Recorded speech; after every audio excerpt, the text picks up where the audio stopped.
think Melissa introduced this really, really well, so part of my job's already done. I just want to give you more from the natural science background, what the philosophy, what the knowledge, what the data is behind the concept of planetary boundaries. So I'll start with this idea of the Anthropocene, which was also mentioned by Melissa. And it's a very simple concept. If you look back at about 500,000 year record of the Earth system, and that's what this is, it's an ice core from Antarctica. The red line is temperature. You see the swings between warm periods, ice ages, warm periods, ice ages. Fully modern humans, us, our entire history is embodied in that ice core. We evolved about 250,000 years ago in Africa. And for most of that time, we've been going through these rough cycles. We've been hunter-gatherer societies only. If you look at this particular warm period, it's longer than the ones that have gone before it. There's a good reason for that. I won't go through that because it's a little bit, I think, too complex and take up too much time. But we understand why that's so. But it's only during this warm period that we've been able to develop agriculture, villages, cities, and so on. So if we move to a northern, that's an Antarctic ice core. If we move to a northern hemisphere ice core from Greenland, and just look at the last 100,000 years in more detail, it looks like that. There's a lot of erratic behavior in the North Atlantic, which is captured by this ice core. But again, you can see how erratic the environment was during the Ice Age. Now look at the Holocene, 11 or 12,000 years. Compared to this, it is a really very stable, steady state of the Earth's system. And again, it's only during the beginning of the Holocene that we started to develop agriculture. Simultaneously in about 4 or 5 places around the world. In the Americas, in the Middle East, and in New Guinea. So it's interesting that this was a common human development, independent around the planet. And of course that led to villages, cities, great civilizations in Asia, the ones you're familiar with in Europe, Africa, and in the Americas. But it was all made possible by the fact that we lived in a long, stable period of the Earth system. So that's the basis for the planetary boundaries. That this state, the Holocene, the last geological epoch, is sort of a planetary sweet spot for humanity. It's allowed us to be here in London today, to have the enormously complex superorganism, as Plenary calls it, that humanity is today, a big globalized society. So what's happened?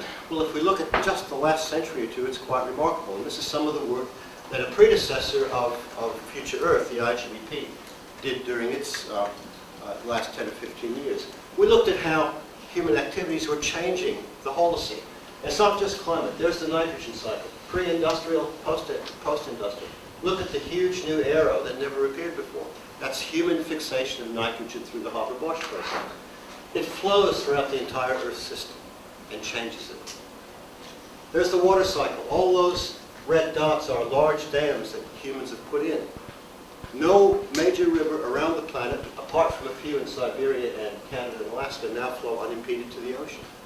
Most of the world's river flows is now dammed and impeded, much of it taken off for human use.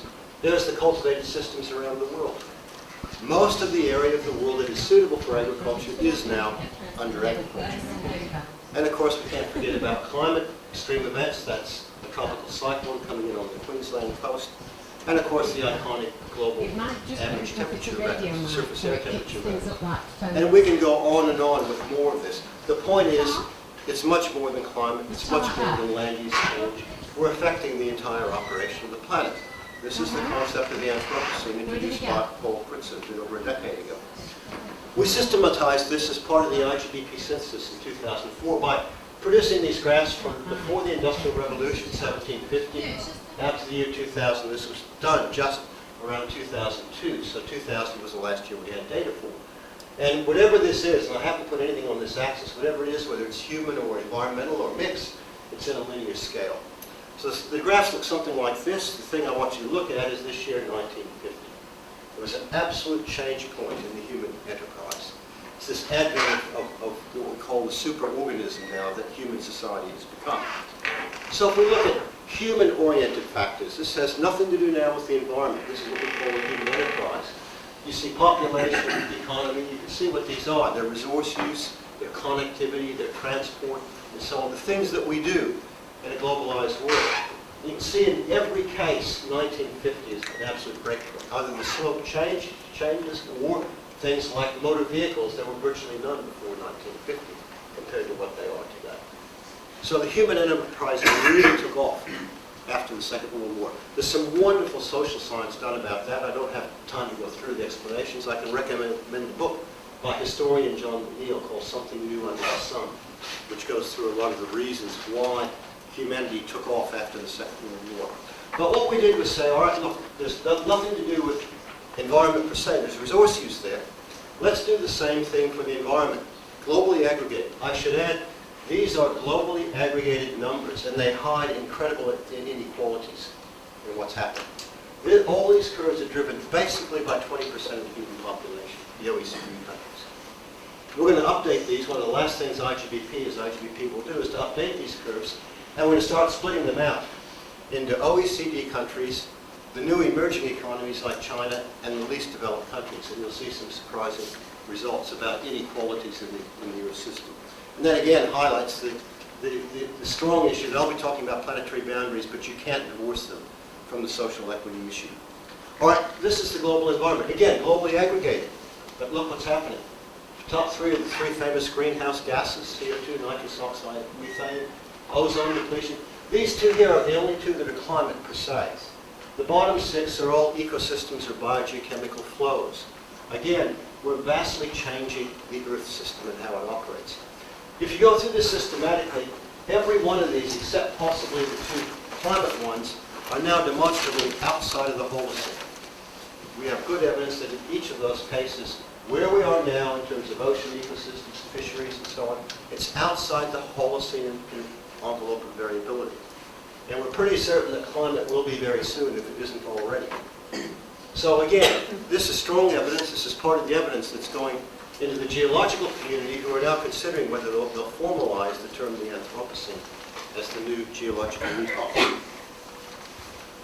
Again, this shows you how we're judging this. This is in terms of temperature. Again, IGBP has produced a beautiful 2,000-year temperature reconstruction. Here's the contemporary record. It does look different, and it is different because it's not part of natural variability.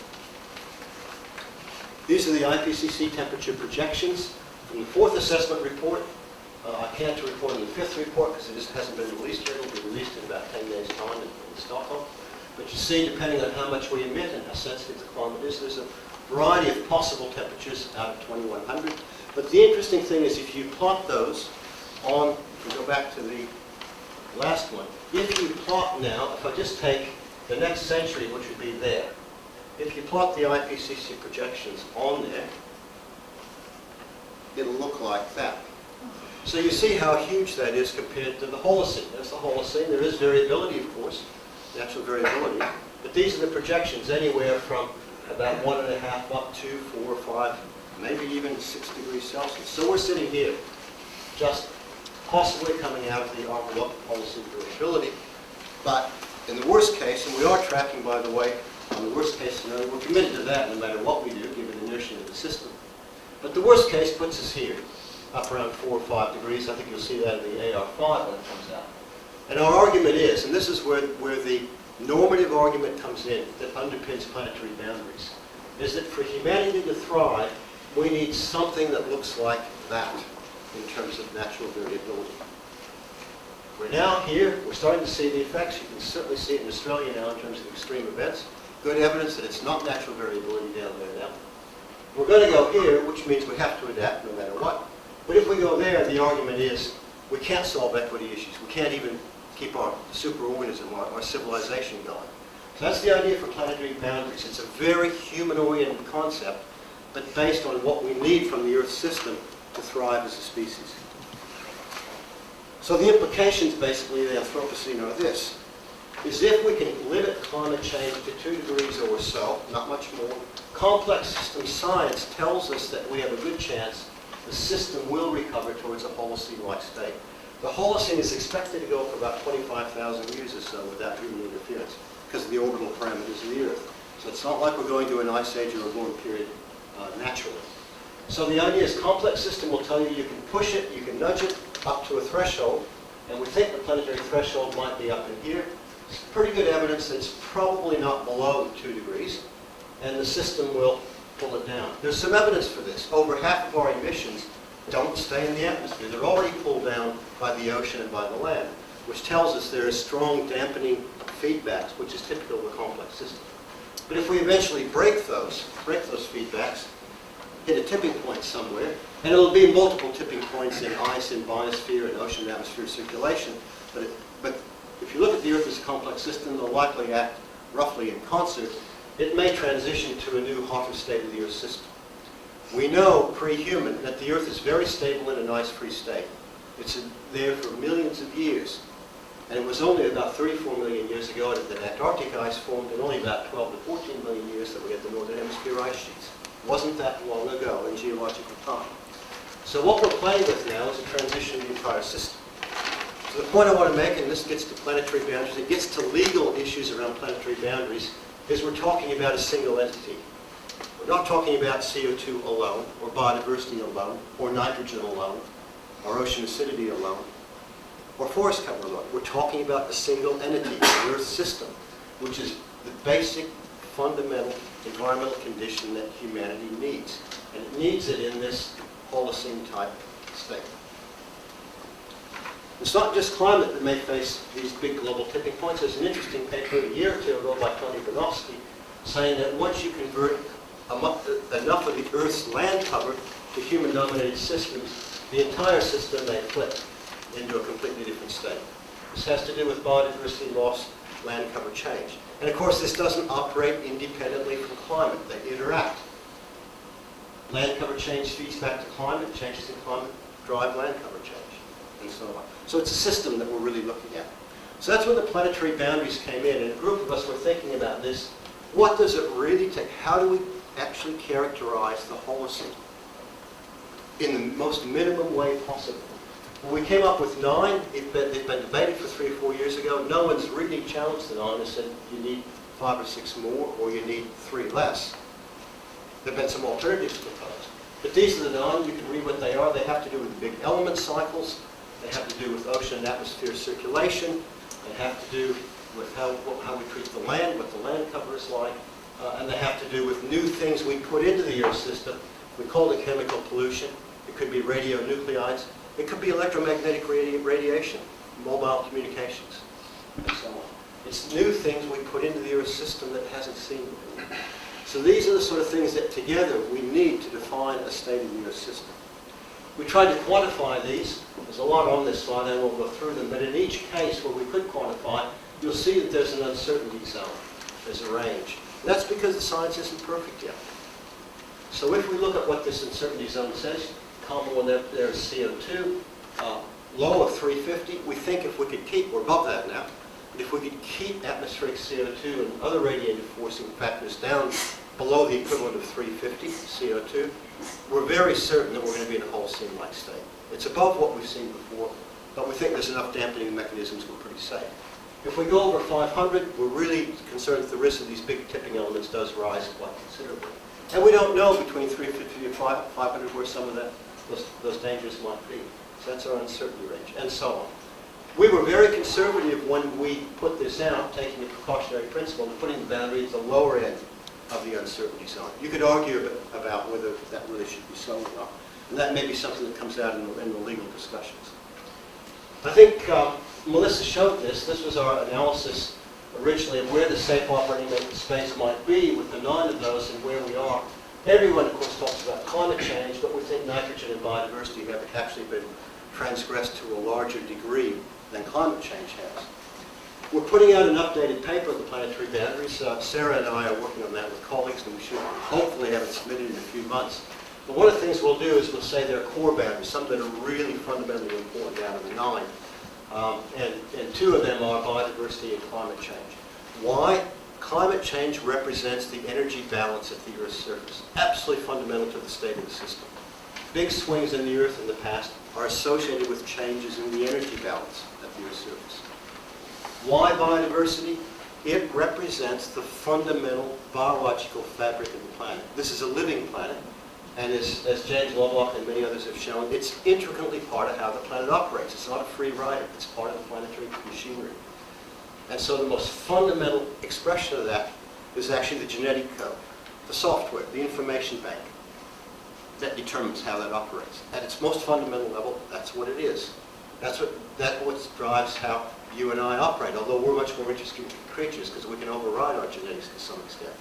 But still, the way we metabolize food, the way we breathe, and so on, it's all driven by our genetic information bank. The third one, we think, is the chemical pollution, the new entities. Why is that so important? Look at the ozone issue. Okay. That was a new entity, completely new compound, CFCs. We thought they were harmless, and it turned out they destroyed ozone. Ozone is absolutely important for life on Earth because it filters out a lot of the biologically harmful ultraviolet radiation. The interesting thing, the story that Paul Crutzen says, had we used bromine rather than chlorine, bromine's about 100 times more reactive than chlorine. We'd have an ozone hole everywhere, all seasons. Life as we know it wouldn't be possible. We couldn't go outside without being completely covered, everywhere. We dodged a bullet, and it was probably some astute engineers who decided to use chlorine rather than bromine. But that tells you the potential of new entities for completely changing the state of your system. So we think those three are really fundamentally important. So I'm going to stop there because I know we've got other speakers, but I just want you to see the scientific basis of why we're talking about planetary boundaries, what the science is based on.